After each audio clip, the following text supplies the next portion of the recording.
as always, I am Max James, one half of the 210 Nerds.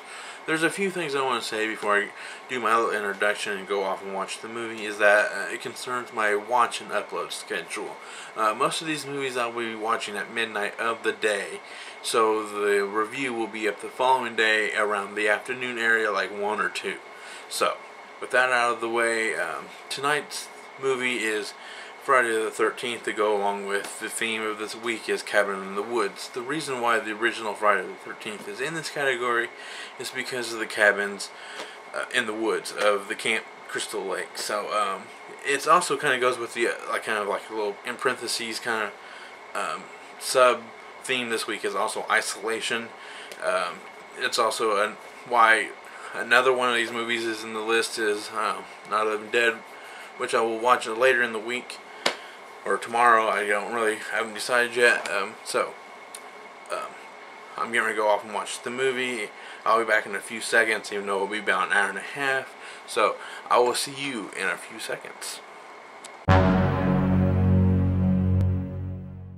So I just got done watching the original Friday the 13th, and it's currently 3:05 in the morning.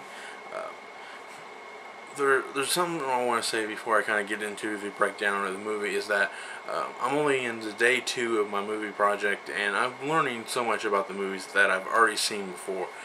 Example is in Cabin Fever, the movie I watched on day 1, is that I never knew how one of the women gets infected. I've seen that movie quite a few times and never realized how she got infected, and it was just one piece of dialogue that I missed that kind of changes the outlook of the movie for me.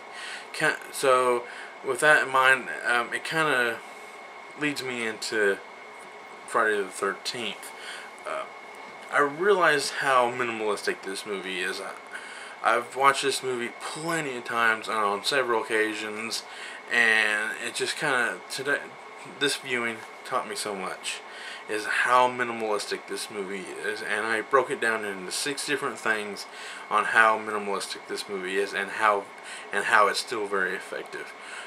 One is the plot. It's plain and simple. It's a bunch of teen camp counselors who are getting the camp ready for the kids that come to camp.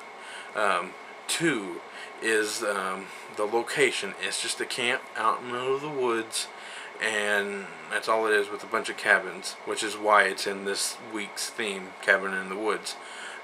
3 is the characters. The characters are very, very simple, but they're very, very fleshed out in the sense of the horror genre.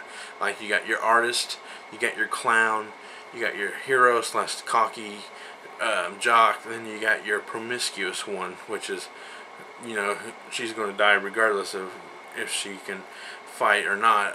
Then you got your I can't remember the 5th one, the deaths. The 4th one, I meant. The deaths they fit in the realm of the movie, because I've seen movies and horror movies that the deaths just don't fit the movie, and it kind of takes away from the movie a little bit.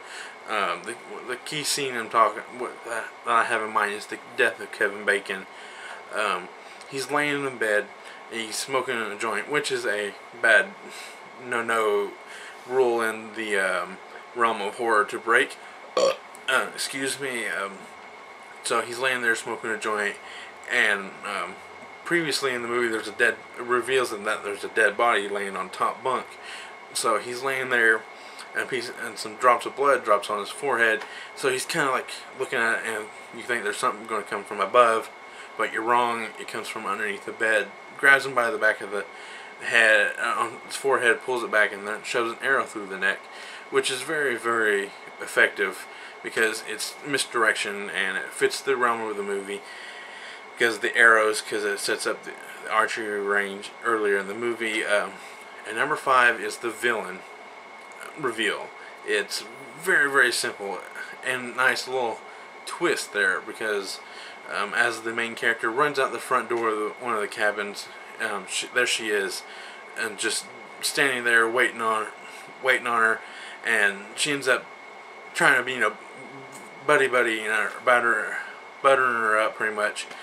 Follows her into the cabin, kind of like, oh no, kind of sympathizing with the victim a little bit. It's like, oh, so young, because one of the one of the teen campers or counselors is laying dead on the floor, and she's like, "Oh no, how so young, so pretty," and then as the moments kind of goes along, she's like, "They should have never opened this camp ever again," and she's kind of like slowly revealing she's the villain of the movie. Sorry, there's spoilers. Mrs. Voorhees is the villain of this movie, not Jason.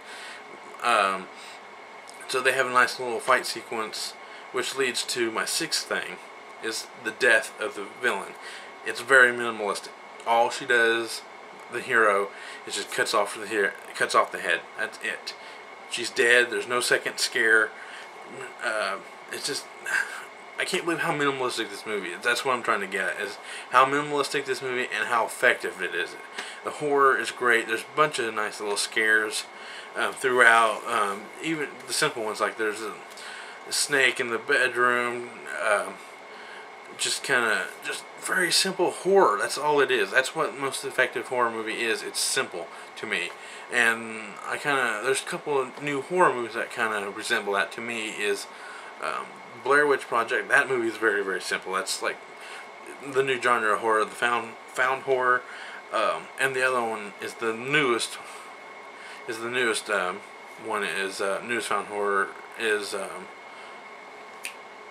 Paranormal Activity. I went and seen that in theaters when it first came out, and I can't believe I even kind of got scared during that movie, and not like I kind of jumped on my seat, kind of scared. I'm like, oh, my heart kind of started racing, like, oh my god, what's going to happen, kind of thing, and because it was all very minimalistic, one camera set up, and just great horror. That's what great horror is. It's very minimalistic to me, and so my overall rating of this movie is, which I don't have one, and all I can say is that I highly recommend it to anyone. I mean, to people who like horror, or even how simple this movie is. It's like, what this movie does great is it's a revenge movie formatted in a horror movie. That's all it is. It's plain and simple what this movie is, and that's all I can say about the original Friday the 13th, is that